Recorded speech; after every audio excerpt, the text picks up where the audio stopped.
Shalom saudara-saudari, berjumpa lagi di program Panggilan Iman dan saya masih melanjutkan firman Tuhan dengan tema bahagia dalam tuntunan Tuhan atau tuntunan ilahi. Tahukah saudara bahwa hidup ini harus memiliki tuntunan? Kalau bahasa sehari-hari disebut ada petunjuk, ada peraturan supaya kita tidak salah arah atau tidak tersesat. Demikian kehidupan orang-orang percaya, kehidupan rohani kita harus ada tuntunan ilahi. Kalau engkau atau dirimu mau bahagia. Kebahagiaan kita bukan diukur dari hal-hal dunia saja, yaitu banyaknya uang kita, melimpahnya harta kita, atau tingginya jabatan kekuasaan kita. Tidak hanya itu hanyalah bonus yang ada di dunia ini. Tetapi sesungguhnya kebahagiaan itu adalah ketika kita menyadari bahwa selalu ada tuntunan Tuhan. Untuk lebih jelas lagi, kita masih dalam seputar kitab Amsal 20 dan ayatnya 11 sampai 15. Bagian ketiga, 5 ayat saja. Sebelum kita mulai, mari kita terlebih dahulu berdoa kepada Tuhan. Haleluya. Kami bersyukur buat anugerah-Mu bahwa di dalam Engkau selalu ada rencana Tuhan. Kami memerlukan petunjuk atau tuntunan ilahi. Karena kebahagiaan kami ada dalam tuntunan Tuhan. Kami memerlukan semuanya itu. Urapi hamba-Mu yang tidak ada apa-apanya. Biar nama Tuhan saja yang dimuliakan. Dan hamba berdoa buat mereka yang mendengarkan saat ini. Apapun masalah mereka atau latar belakang kehidupan mereka. Tuhan, mereka mau datang kepadamu. Mereka percaya kepadamu. Bukalah jalan, bukalah berkat-Mu. Hamba mohon belas kasih Tuhan. Dalam nama Yesus, hikmat Allah ada bagi setiap kami. Haleluya. Amin, amin, amin, puji Tuhan. Kita percaya dalam doa kita selalu kita andalkan namanya Roh Kudus.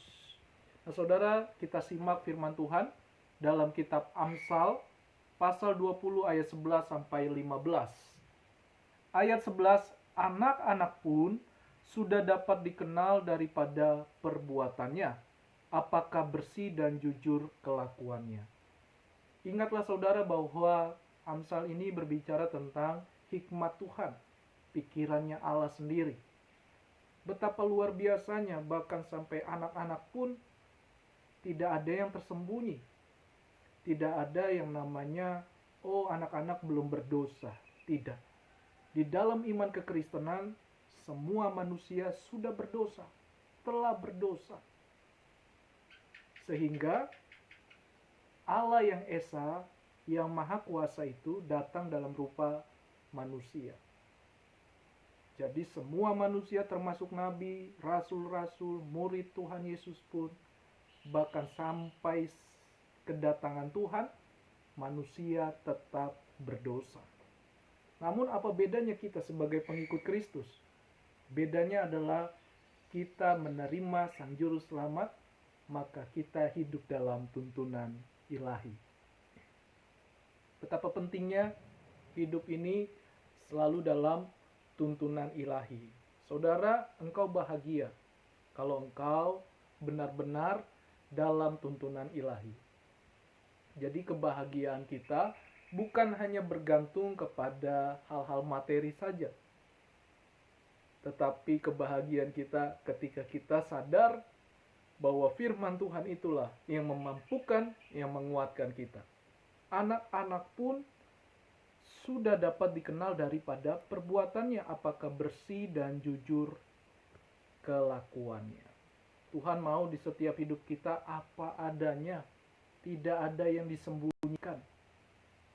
Hal-hal yang salah, hal-hal dosa, mari kita ungkapkan di hadapan Tuhan. Kita minta pertolongan Tuhan supaya kita dalam tuntunan Tuhan, dalam rencana Tuhan. Tidak ada yang mustahil bagi kita. Karena dari sejak kecil pun anak-anak sudah mengetahui, artinya Tuhan sudah mengetahui perbuatan anak-anak, apalagi seluruh usia manusia. Ayat 12, telinga yang mendengar dan mata yang melihat, kedua-duanya dibuat oleh Tuhan. Jadi saudara, betapa hidup kita berfungsi.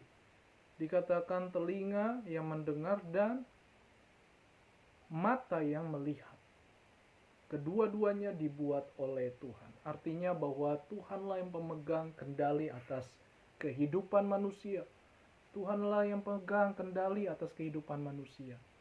Jadi bagian kita, mari kita andalkan Tuhan. Apapun yang kita perbuat dalam hidup ini bersama Tuhan Yesus, tidak ada yang sulit, tidak ada yang mustahil. Ayat 13, janganlah menyukai tidur supaya engkau tidak jatuh miskin.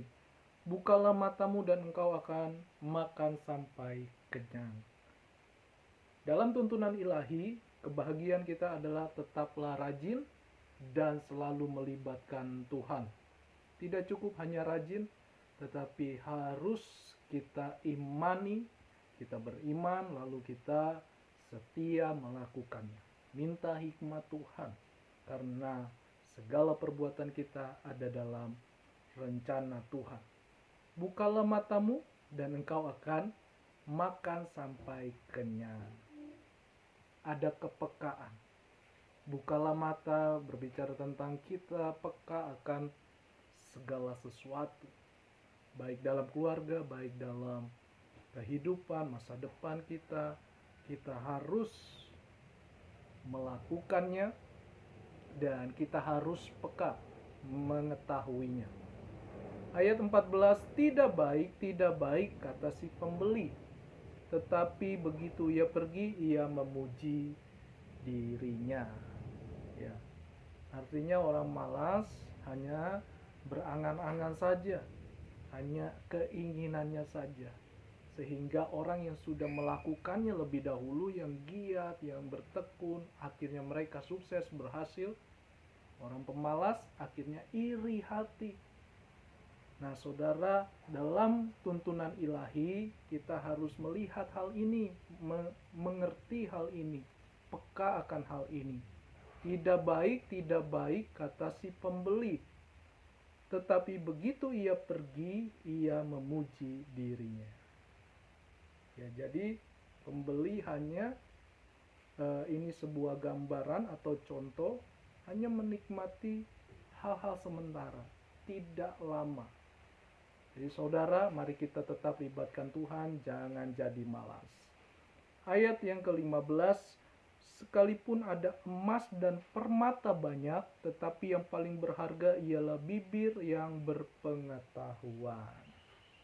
Ya, sekalipun hartanya melimpah, segala-galanya serba ada, serba terjamin, ya, tetapi yang paling berharga ialah bibir yang berpengetahuan. Artinya tindakannya, perkataannya, perkataan yang membangun, perkataan-perkataan janji Tuhan kita harus perkatakan, kita harus lakukan, kita harus kerjakan, sehingga dikatakan bibir yang berpengetahuan, pengetahuan tentang takut akan Tuhan, mengasihi Tuhan, melayani Tuhan.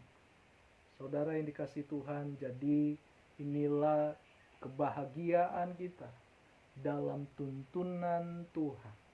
Betapa pentingnya hidup tidak hanya sekedar rajin saja, tidak hanya sekedar hebat, atau tidak hanya sekedar yang kita bisa lakukan, tetapi harus didasari dengan kebenaran firman Tuhan. Yang paling berharga ialah bibir yang berpengetahuan. Artinya dari hati kita, kita sudah teliti, kita sudah pelajari, kita sudah telaah, kita tetap hati-hati dalam mengambil keputusan, sehingga apa yang diucapkan akan membangkitkan kita, membangun semangat, gairah, dan lain-lain. Dan keberhasilan, kemenangan pasti kita alami.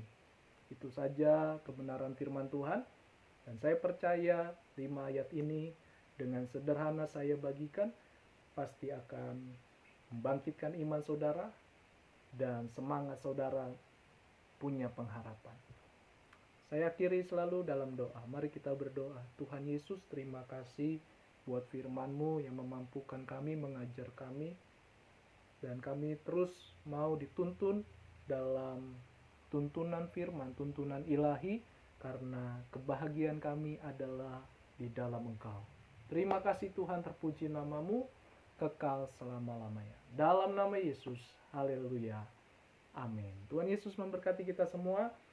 Dan saudara, nanti saya akan buat lagi bagian keempat, masih dalam bahagia dalam tuntunan ilahi. Amsal pasal 20. Tuhan Yesus memberkati. Shalom, haleluya.